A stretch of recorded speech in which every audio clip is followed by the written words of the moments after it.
قرآن ہے میرا رہنما، قرآن شفا ہے، نور ہے قرآن، جلا دل کی میرا قرآن، رضا رب کی میرا قرآن، قرآن قرآن۔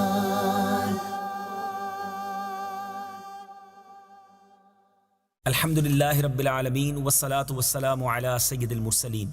اما بعد فاعوذ باللہ من الشیطان الرجیم، بسم اللہ الرحمن الرحیم۔ الصلاة والسلام علیک یا رسول اللہ وعلی آلک واصحابک یا حبیب اللہ، الصلاة والسلام علیک یا نبی اللہ وعلی آلک واصحابک یا نور اللہ۔ میٹھے میٹھے اسلامی بھائیوں اور مدنی چینل کے ناظرین، وقت ہوا ہے قرآن کے ایک خوبصورت واقعے کے سننے کا۔ جی ہاں، سلسلے کا نام ہے ایک قصہ ہے قرآن سے۔ قرآن ہے میرا رہنما، قرآن شفا ہے، نور ہے قرآن، جلا دل کی میرا قرآن، رضا رب کی میرا قرآن، قرآن قرآن۔ آج ایسے انوکھے پرندوں کی بات ہونی ہے جو ذبح ہو کر پھر زندہ ہو گئے۔ جی ہاں، یہ عجیب و غریب واقعہ قرآن پاک میں موجود ہے۔ آئیے توجہ کے ساتھ اس واقعے کو سنتے ہیں۔ حضرت ابراہیم خلیل اللہ علیہ نبینا علیہ الصلوۃ والسلام نے ایک مرتبہ خداوند قدوس کے دربار میں یہ عرض کیا کہ یا اللہ، تو مجھے دکھا دے کہ تو مردوں کو کس طرح زندہ فرمائے گا۔ اللہ تعالیٰ نے فرمایا کہ اے ابراہیم، کیا اس پر تمہارا ایمان نہیں ہے؟ تو آپ نے عرض کیا کہ کیوں نہیں، میں اس پر ایمان تو رکھتا ہوں، لیکن میری تمنا یہ ہے کہ اس منظر کو اپنی آنکھوں سے دیکھ لوں تاکہ میرے دل کو قرار آ جائے۔ تو اللہ تعالیٰ نے فرمایا کہ تم 4 پرندوں کو پالو، ان کو خوب کھلا پلا کر اچھی طرح ہلا ملا لو، پھر تم انہیں ذبح کر کے اور ان کا قیمہ بنا کر اپنے گرد و نواح کے چند پہاڑوں پر تھوڑا تھوڑا گوشت رکھ دو، پھر ان پرندوں کو پکارو تو وہ پرندے زندہ ہو کر دوڑتے ہوئے تمہارے پاس آ جائیں گے اور تم مردوں کے زندہ ہونے کا منظر اپنی آنکھوں سے دیکھ لو گے۔ چنانچہ حضرت ابراہیم علیہ الصلوۃ والسلام نے ایک مرغ، ایک کبوتر، ایک گدھ اور ایک مور، ان 4 پرندوں کو پالا اور ایک مدت تک ان 4 پرندوں کو کھلا پلا کر خوب ہلا ملا لیا، پھر ان 4 پرندوں کو ذبح کر کے ان کے سروں کو اپنے پاس رکھ لیا اور ان 4 کا قیمہ بنا کر تھوڑا تھوڑا گوشت اطراف و جوانب کے پہاڑوں پر رکھ دیا، اور دور سے کھڑے ہو کر ان پرندوں کا نام لے کر پکارا کہ یا ایھا الدیک، یعنی اے مرغ، یا ایتھا الحمامہ، یعنی اے کبوتر، یا ایھا النسر، اے گدھ، یا ایھا الطاؤس، اے مور۔ آپ کی پکار پر ایک دم پہاڑوں سے گوشت کا قیمہ اڑنا شروع ہو گیا، اور ہر پرند کا گوشت پوشت ہڈی پر الگ ہو کر 4 پرند تیار ہو گئے، اور وہ 4 پرندے جو تھے بلا سروں کے، جی ہاں، سر تو حضرت ابراہیم علیہ الصلوۃ والسلام کے پاس تھے، تو وہ 4 پرندے بلا سر کے دوڑتے ہوئے حضرت ابراہیم علیہ الصلوۃ والسلام کے پاس آ گئے اور اپنے سروں سے جڑ کر پھر دانہ چگنے لگے اور اپنی اپنی بولیاں بولنے لگے، اور حضرت ابراہیم علیہ الصلوۃ والسلام نے اپنی آنکھوں سے مردوں کے زندہ ہونے کا منظر دیکھ لیا اور ان کے دل کو اطمینان و قرار مل گیا۔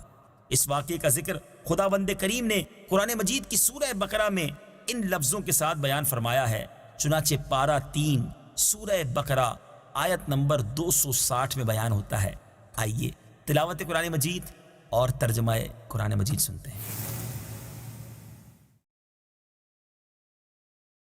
وَإِذْ قَالَ إِبْرَاهِيمُ رَبِّ أَرِنِي كَيْفَ تُحْيِي الْمَوْتَى قَالَ أَوَلَمْ تُؤْمِنْ قَالَ بَلَى وَلَكِنْ لِيَطْمَئِنَّ قَلْبِي قال فخذ 4 من الطير فصرهن إليك ثم اجعل على كل جبل منهن جزءا ثم ادعهن يأتينك سعيا واعلم أن الله عزیز حکیم۔ ترجمہ: اور جب ابراہیم نے عرض کی اے میرے رب تو مجھے دکھا دے کہ تو مردوں کو کس طرح زندہ فرمائے گا، اللہ نے فرمایا کیا تجھے یقین نہیں؟ ابراہیم نے عرض کی یقین کیوں نہیں، مگر یہ چاہتا ہوں کہ میرے دل کو قرار آ جائے۔ اللہ نے فرمایا تو پرندوں میں سے کوئی 4 پرندے پکڑ لو، پھر انہیں اپنے ساتھ مانوس کر لو، پھر ان سب کا ایک ایک ٹکڑا ہر پہاڑ پر رکھ دو،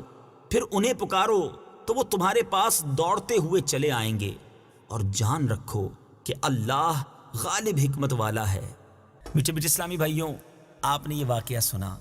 قرآن کی تلاوت بھی سنی اور ترجمہ بھی سنا۔ اب اس مبارک واقعے سے ہمیں درس کیا ملتا ہے؟ سبحان اللہ، علماء نے اس مبارک قرآنی واقعے کے بڑے پیارے پیارے مدنی پھول ہمارے لیے بیان کیے ہیں۔ 4 پرندوں کا کیما بنا کر حضرت ابراہیم علیہ السلام نے پہاڑوں پر رکھ دیا، پھر اللہ تعالیٰ کا حکم ہوا کہ ثم ادعوہن، یعنی ان مردہ پرندوں کو پکارو۔ چنانچہ آپ نے 4 کو نام لے کر پکارا۔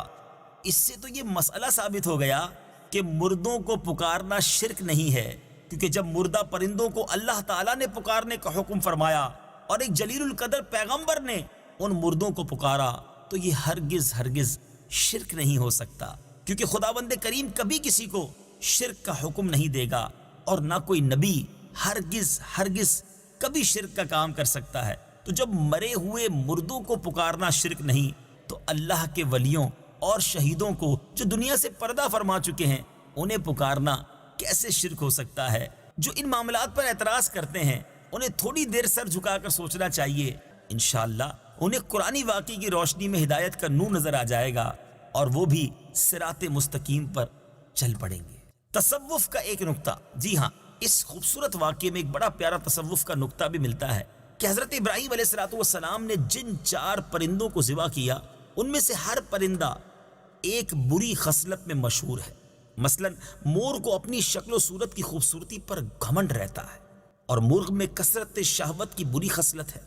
اور گدھ میں حرص اور لالچ کی بری عادت ہے، اور کبوتر کو اپنی بلند پروازی اور اونچی اڑان پر غرور ہوتا ہے۔ تو ان 4 پرندوں کے ذبح کرنے سے ان 4 خصلتوں کو ذبح کرنے کی طرف اشارہ ہے کہ 4 پرند ذبح کیے گئے تو حضرت ابراہیم علیہ السلام کو مردوں کے زندہ ہونے کا منظر نظر آیا، اور ان کے دل میں نور ایمان کی تجلی ہوئی، جس کی بدولت انہیں نفس مطمئنہ کی دولت مل گئی۔ تو جو شخص یہ چاہتا ہے کہ اس کا دل زندہ ہو جائے اور اس کو نفس مطمئنہ کی دولت نصیب ہو جائے، تو اس کو چاہیے کہ مرغ ذبح کرے، یعنی اپنی شہوت پر چھری پھیر دے، اور مور کو ذبح کرے، یعنی اپنی شکل و صورت اور لباس کے گھمنڈ کو ذبح کر ڈالے، اور گدھ کو ذبح کرے، یعنی حرص اور لالچ کا گلا کاٹ ڈالے، اور کبوتر کو ذبح کرے، یعنی اپنی بلند پروازی اور اونچے مرتبوں کے غرور پر چھری چلا دے۔ اور اگر کوئی ان 4 بری خصلتوں کو ذبح کر ڈالے گا تو انشاءاللہ عز و جل